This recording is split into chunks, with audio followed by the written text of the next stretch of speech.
라는 제목으로 하나님 말씀 전하겠습니다. 지금부터 대략 2020년 전 이맘때 어느 금요일 오전 9시에 예수 그리스도는 십자가에 못 박히셨습니다. 그리고 약 6시간 후 오후 3시경에 다 이루었다 하시고 운명하셨습니다. 자, 그분은 하나님이셨습니다. 완전한 하나님이셨고 완전한 사람이셨습니다. 제자들이 보았고 손으로 만졌고 또 제자들과 대화하였던 그분은 하나님이시고 완전한 사람이었습니다. 그러나 십자가에서 죽으실 때 그분은 완전한 사람이었습니다. 하나님이 아니었습니다. 하나님은 영이심으로 피가 없고 또 고통을 느끼시지 않고 신체적인 고통을 느끼시지 않고 죽을 수도 없습니다. 그러므로 우리를 위하여 죄값을 지불하기 위하여 피 흘리신 그분은 완전한 사람이고 또 우리와 동일한 사람입니다. 그러면 그때 그 전까지는 완전한 하나님이고 완전한 사람이었는데 그 십자가에서 죽으실 때 그 예수 그리스도 신성 하나님은 어디에 계셨을까요? 하나님은 영이심으로 어디에나 거하시는 거죠. 천국에도 그때 거하셨고 십자가에 피 흘리시는 현장에도 계셨고 무서워서 숨어있는 제자들의 있는 굴방에도 계셨고 어디에나 하나님이신 성자 성자 하나님은 그때에도 계셨습니다. 우리는 그러므로 항상 우리의 말이나 우리의 행동이 하나님 앞에 있다라는 사실을 기억해야 됩니다. 영이신 하나님은 계시지 아니한 곳이 없기 때문에 우리의 모든 생각, 우리의 모든 말을 하나님이 다 들으시고 그러므로 우리의 생각과 우리의 말과 행동을 보시고 하나님께서 우리에게 갚아주시고 복을 주신다는 사실을 우리가 언제나 기억해야 됩니다. 십자가에 달려 신음하시고 피 흘리신 그분은 죄만 없으셨지 우리와 똑같은 사람이었습니다. 우리와 동일한 살과 피를 가지고 오셨던 분입니다. 어떤 사람은 그래도 예수님이니까 그 몸이 우리하고는 좀 다른 몸이었겠지 이렇게 생각하는 경향이 있습니다. 그건 인간적인 생각입니다. 예수님의 그 사람이신 예수님의 몸은 죄가 없을 뿐이지 우리하고 똑같았고 또 같아야만 합니다.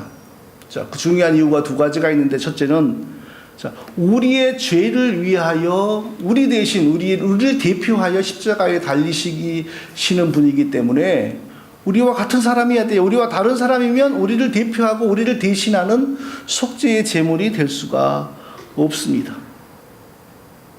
또 한 가지는 우리가 부활해야 하는데 예수님의 부활이 우리의 부활의 보증이 되기 위해서는 예수님의 죽음, 예수님의 몸 모든 것이 우리하고 동일해야 됩니다.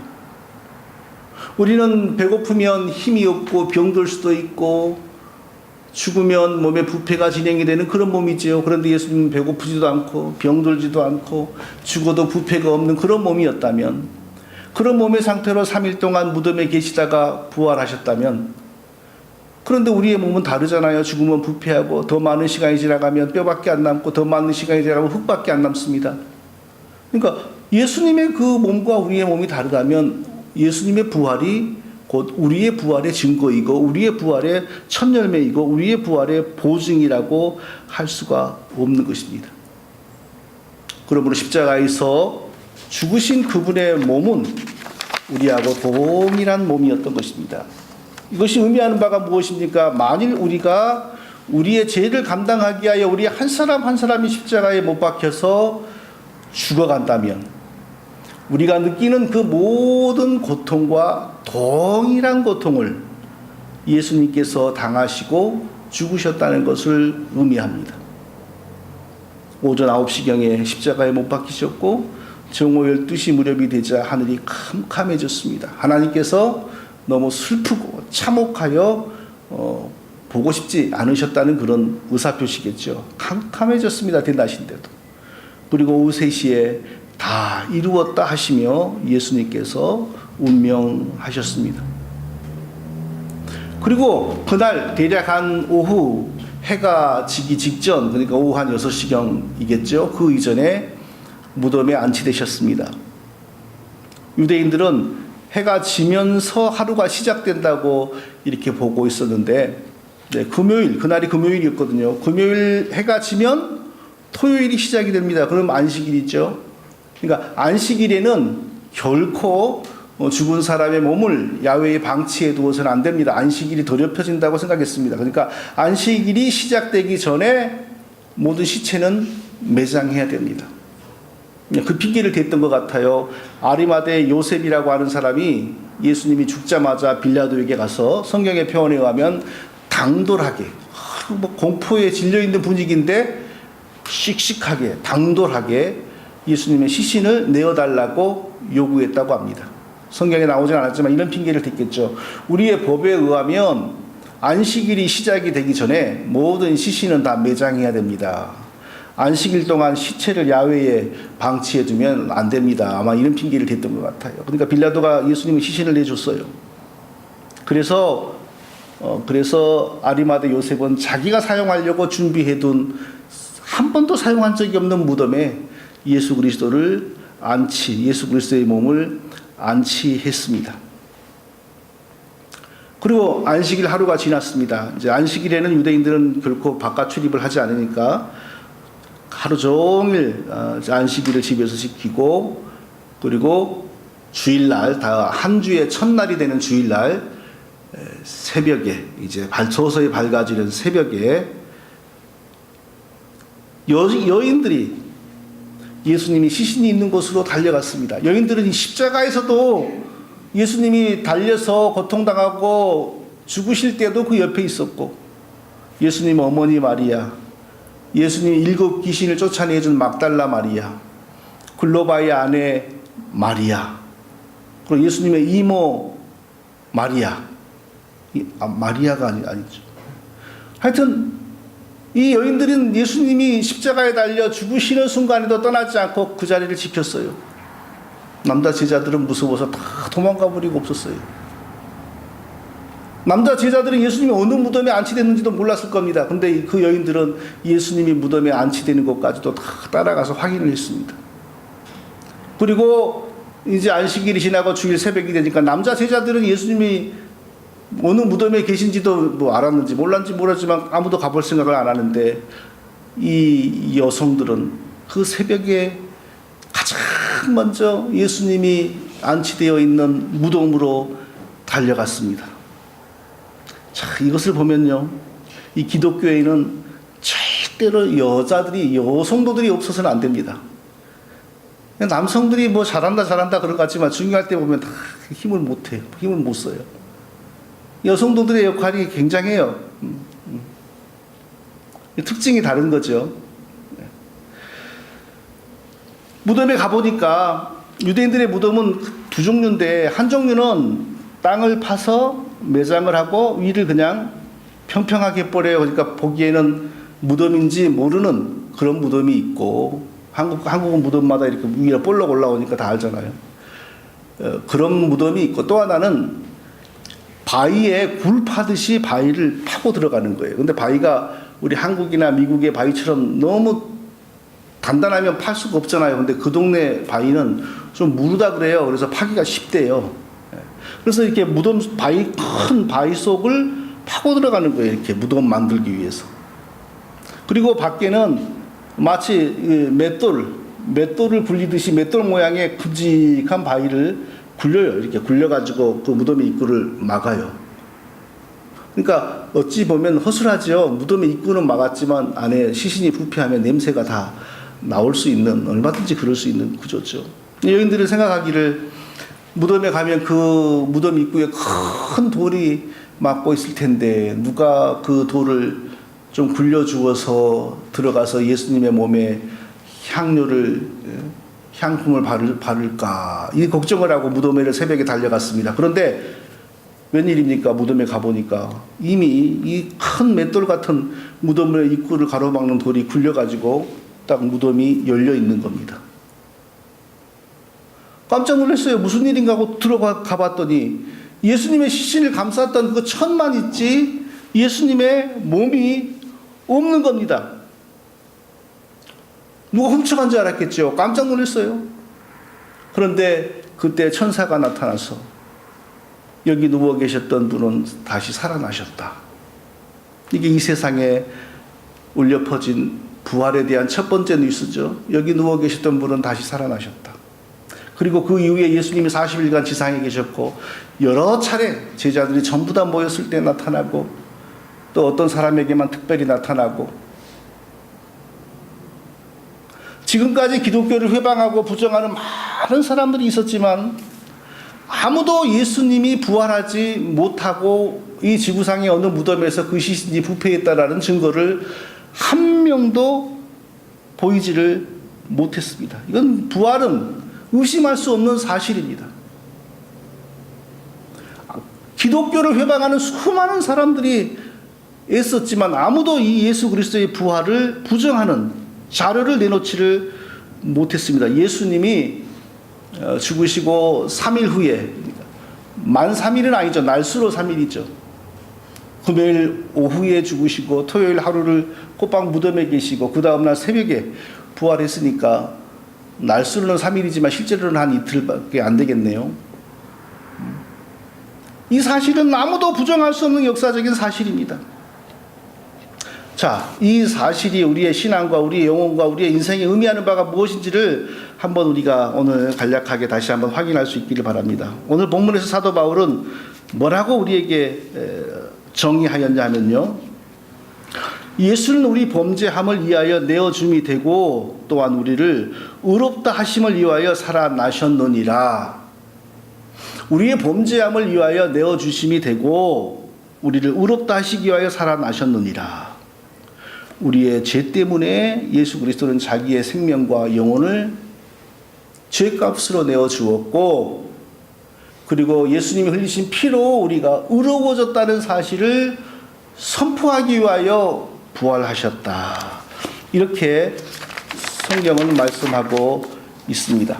자, 오늘 두 가지를 다시 한번 살펴보겠습니다. 첫 번째, 먼저 우리 죄를 위하여 예수님이 죽으셨다. 우리의 죄를 위하여 예수님은 자기 몸과 목숨과 피를 내어놓으셨다라는 사실을 살펴보겠습니다. 우리의 무슨 죄입니까? 우리가 실제로 범한 적이 없으나 우리가 법적으로 책임져야 되는 범죄입니다. 하나님께서 자기 백성을 만들기를 원하셨습니다. 처음에 태초에 하나님께서 자기를 찬송하는 자기 백성을 가지기를 원하셨습니다. 그래서 흙으로 사람을 지으시고 사람을 지으기 전에 이 우주의 만물을 다 지으셔서 사람이 아주 행복하게 살 수 있는 환경을 먼저 만드시고, 그리고 흙으로 사람을 지으시고 자기의 형상을 그 흙으로 지어진 사람에게 부여하셨습니다. 하나님의 형상이 사람에게 부여된 것입니다. 하나님의 형상이 뭘까요? 하나님의 형상이 뭔지 지난 2000년 동안 성경학자들은 계속 논의했지만 아직 한 가지로 확실하게 결론이 나지는 않았습니다. 아주 좀 수준 낮게 유치한 경우에는 우리의 이 몸의 생김새가 하나님의 형상이다라고 말하는 경우도 있지만 그것은 거의 받아들여지지 않습니다. 하나님의 형상은 우리 겉모습이 아니고 보이지 않는 우리의 인격이 하나님의 형상이다라고 하는 것이 가장 바람직하게 또 훌륭한 신학자들에 의해서 받아들여지고 있는 사실입니다. 그러니까 우리가 우리의 속 사람의 또 우리의 정신과 우리의 인격이 우리가 예수님 믿고 은혜와 진리로 충만해지면 거기에서 표시가 나게 되는 것이죠. 하나님께서 흙으로 아담을 지으시고 하나님 형상을 주셨습니다. 완전한 생명도 주셨습니다. 하나님의 뜻 안에서 하나님을 대신하여 이 지구와 우주에 있는 모든 식물과 동물을 다스리는 왕으로 삼으셨습니다. 아담이 그 모든 식물과 동물의 이름을 짓는 것을 보면 아담이 다 이름을 지어줬다고 되어 있거든요. 그러면 하나님께서 아담에게 어마어마한 능력을 주셨다는 걸 알 수가 있습니다. 그냥 아무 지식도 아무 특성도 파악되지 않은 상태에서 이름을 지으려고 그러면 한 10개 이름 짓고 나면 더 이상 이름 지을 만한 아이디어가 없으니까 A, A-, A2, A3 막 이렇게 무의미하게 이름을 짓겠지요. 근데 하나님이 아담에게 아주 지혜를 주시고 철학적인 말로 본질 직관의 능력을 주셔가지고 사물을 이렇게 보면은 사물의 속성이 느껴지는 거예요, 아담에게. 그러니까 그 사물의 속성에 합당한 이름이 막 쏟아지는 거예요. 계속 이걸 딱 보면 호랑이, 곰, 다람쥐 막 이렇게. 예. 하나님이 아담에게 이 본질 직관의 능력을 주신 거죠. 굉장한 능력이 아담에게 있었던 거죠. 타락하기 전에. 아담을 대단하게 아주 존귀하게 영광스럽게 그렇게 다 해주셨어요. 한 가지만 딱 명하셨어요. 한 가지만. 오직 너는 즐거이 나를 찬송하기 위해 지어진 사람이다. 여기에서 벗어나지 않아야 한다. 하나님 섬김이 너의 인생의 본분이다. 여기에서 벗어나지 않아야 한다. 다른 모든 것은 네 자유다. 그러나 하나님 섬김은 너의 본분이다. 여기서 벗어나면 너는 죽는다. 하나님 섬김에서 벗어나려고 하는 마음이 들고 그것을 실행하고 싶으면 동산 중앙에 있는 그 과일을 먹는 것이다. 그러나 먹으면 너는 반드시 죽는다. 반드시 정령 죽으리라 이렇게 경고하고 또 경고했습니다. 그런데 악한 마귀가 뱀을 통하여 유혹했습니다. 뭐 죽는다고, 그거 먹으면 죽는다고, 하나님이 그러셨어. 천만에 안 죽어. 속지마. 그거 먹으면 너도 하나님처럼 되어가지고 하나님 섬김이 필요 없는 존재가 되니까 하나님이 너를 시기해서 그런 거야. 속지마 막 이렇게 유혹한 거예요. 사람은 말이죠, 자기 마음속에 이미 있는 것을 누군가가 부채질하면은 정말 쉽게 넘어갑니다. 내 마음속에 예를 들어서요, 뭐 어떤 그 돈이라고 하죠. 어떤 돈에 대한 욕심이나 관심이 없어요. 그런데 누군가가 너 이거 하면 이 돈 줄게. 너 이거 하면 이 돈 줄게. 그러면 별로 반응이 안 보여요. 안 갑니다. 돈에 관심이 없었으니까. 근데 내가 이미 그 전에 내가 예를 들어서 무슨 새 차를 하나 사고 싶은데 3만 불이 있어야 되는데, 그래서 이미 한 석 달 열흘간 3만 불 하고 살았어요. 그럴 때 그 3만 불에 대한 욕망이 뜨근뜨근할 때 마귀가 너 이 죄 지어봐. 이 죄 지으면 내가 3만 불 줄게 하면 그때는 순식간에 빨려 들어가죠. 그게 인간의 속성입니다. 마귀는 이미 마음속에서, 아담은 이미 마음속에 유혹을 받고 있는 거예요. 기왕에 이렇게 피조물로서 이런 영광을 누리고 왕처럼 되었는데 하나님 자리까지만 올라가면 원이 없겠는데 그럴 방법이 없을까 하는 교만을 품고 있었던 겁니다. 바로 그럴 때 마귀가 뭐 선악과 먹으면 죽는다고, 아니 하나님이 너 시기해서 그런 거야. 너도 그거 먹으면 하나님하고 똑같아져. 이러니까 믿고 싶은 거예요. 그게 믿고 싶은 거예요. 그래서 믿어버린 거예요. 하나님은 정령 죽으리라고 했는데 하나님의 말씀을 마음에 새기는 게 아니라 하나님을 대적하고 자기를 죽게 하는 마귀의 말을 하나님의 말씀보다 더 신뢰해 버리는 거예요. 왜? 자기 욕망에 딱 맞는 말이니까. 자기 욕망에 이미 있는 것을 건드려주니까. 그래서 먹었어요. 이제 완전히 하나님 섬김에서 벗어나서 하나님과 똑같아지려고 하는 반역의 마음이 욕망으로 자리한 정도가 아니라 행동으로 옮겨졌잖아요. 결행되었잖아요. 그럼 뭐가 돼요? 반역자가 되는 거죠. 하나님 백성에서 반역자가 되는 거, 신분이 달라지는 거예요. 그러니까 하나님 어떻게 하셔야 되겠어요? 죽여야 되죠. 저주해야 되죠. 영원한 생명을 박탈당하죠. 만복을 박탈당하죠. 그리고 우주의 모든 것이 그를 위하여 순종했는데 반항하죠. 땅에서는 엉겅퀴와 이런 게 나죠. 동식물이 다 반항하죠. 그러니까 저주를 받아버린 하나님의 저주를. 바로 그 죄, 우리는 그 자리에 없었습니다. 아담이 그 죄를 질 때 우리는 없었습니다. 그러나 아담이 우리 인간의 대표였고 첫 사람이었으므로 법적으로 그것은 우리가 다 책임져야 될 우리의 죄입니다. 아담이 하나님의 저주와 진노에 떨어졌을 때 우리도 하나님의 저주와 진노로 떨어져 버린 겁니다. 그리고 또 한 가지가 있습니다. 그 전까지 아담은 아주 순전한 사람이었습니다. 영혼이 깨끗하고 거룩하여서 하나님이 그의 거처로 삼으셨고 그의 인격이나 뭐 어디에도 죄가 없었습니다. 그러니까 순전한 상태였습니다. 몸은 가졌지만 마치 영혼과 몸 사이에는 전혀 갈등이 없으니까 영혼의 그 의지대로 몸이 다 보이고 인격이 다 움직이니까 살아있는 영혼과 마찬가지인 거죠. 몸이 있어도. 그래서 성경은 아담을 산 영이라 이렇게 말을 한 겁니다. 그런데 아담이 범죄하자 하나님이 저주하셨죠. 그 모든 복이 박탈당하죠. 이거 죄가 들어오죠. 죄가 들어오니까 그 순전했던 영혼이 더러워지죠. 영혼이 더러워지니까 바로 인격이 부패하죠. 그리고 죄가 자리를 잡는 거죠. 죄가 자리를 잡은 거예요, 아담에게.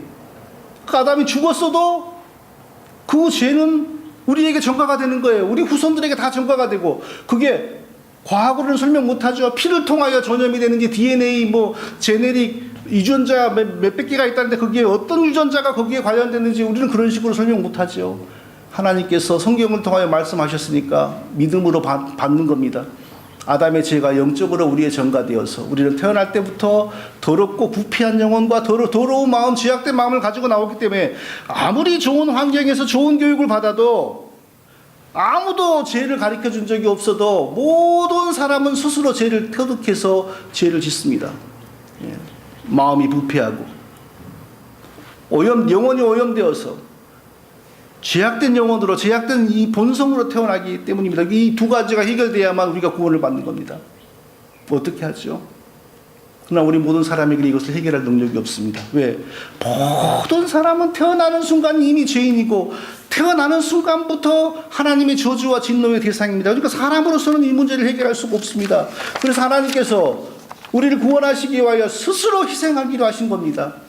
사람은 사람에게서, 사람 내부에서 우리를 구원할 수 있는 능력이나 지혜가 없으므로 하나님이 우리 역사에 개입하신 겁니다. 하나님이 죄 없는 한 사람을 지으셨습니다. 성령으로 잉태되게 하셨습니다. 남자의 씨앗으로 잉태된 게 아니라 성령으로 마리아의 태중에 한 사람이 잉태되게 하셨습니다. 하나님이 마리아의 살과 피를 취하여 죄 없는 한 사람을 만드시고 그 한 사람을 성자 하나님이 자기와 연합시켜서, 그러니까 그 잉태된 사람은 사람이면서 동시에 하나님이죠. 하나님 중에 특별히 제2의 하나님, 성자 하나님이죠. 성자 하나님이 한 지어진 죄 없는 사람을 자기와 이렇게 일치시키니까 사람이면서도 성자 하나님이 그 사람. 왜 그렇게 하셨습니까? 누군가가 그 죄를 위하여 피를 흘려 배상함으로 하나님의 진노를 해소하고 하나님의 용서를 받아야 되는데 사람은 할 수 있는 힘이 없어요. 왜? 모든 사람은 태어나는 순간부터 죄인이요, 하나님의 저주받고 하나님의 진노 아래 있기 때문에 그런 사람이 흘리는 피는 하나님에게 어림도 없지요. 그래서 아무 죄 없는 사람이 대신 피를 흘려야 되므로 하나님이 친히 죄 없는 사람을 만드시고 그 죄 없는 사람을 자기와 일치시켜서 자기가 친히 오셔서 십자가에 달려 피 흘림으로 우리의 죄에 대한 죄값을 완전히 하나님께 갚아드린 겁니다. 하나님은 물렁물렁한 분이 아닙니다. 우리가 범죄하면 사람 같으면요, 그래 나 너하고 친한데 친한 사람에게 그쯤 내가 눈 감지 못하겠냐 하면 넘어갈 수 있죠. 그것은 사람의 마음이에요. 하나님은 공의로운 분입니다. 자기를 반역한 죄인을 그런 식으로 용서 못합니다. 반드시 죄값을 치러야 돼요. 근데 우리는 죄값을 치를 수가 없잖아요. 그래서 하나님이 바로 성육신의 방법으로 피 흘릴 수 있는 죄 없는 사람을 만드심으로 그 죄 없는 사람을 자기하고 하나 되게 하심으로 스스로 피 흘려서 우리의 죄값을 치른 것입니다. 바로 이 중요한 사실이 부활로 드러난 것입니다. 예수는 우리의 범죄함을 위하여 내어줌이 되고 또한 우리를 의롭다 하심을 위하여 살아나셨느니라. 죄를 알지도 못하는 분이 우리 죄를 짊어지고 십자가에 달려 못 박히시고 피를 흘렸습니다. 우리 죄에 대한 형벌을 대신 받았습니다. 그리고 하나님께 우리 죄값을 죄 없는 예수 그리스도가 전부 갚아드린 겁니다. 그러니까 하나님의 그 공의가 만족이 되었습니다. 내가 저 사람들 하나하나를 다 저렇게 죽여야 되는데 그러나 내 아들 예수 그리스도가 저들을 다 대신하여 흠없고 죄 없는 피를 흘려 죄값을 치렀으므로 더 이상 예수 그리스도를 믿기만 하면 더 이상 아무에게도 죄값을 치르라고 내가 요구하지 않겠다. 누구든지 아무 공로가 없어도 예수 그리스도 안에 있기만 하면 이제 그는 죄인이 아니고 법적으로 의로운 자가 되었다. 이 사실을 선언하시기 위하여 하나님이 무엇 하셨어요? 우리의 죄를 짊어지고 죽으신 예수 그리스도의 몸을 살리신 겁니다. 부활은 우리를 구원하는 행위가 아닙니다.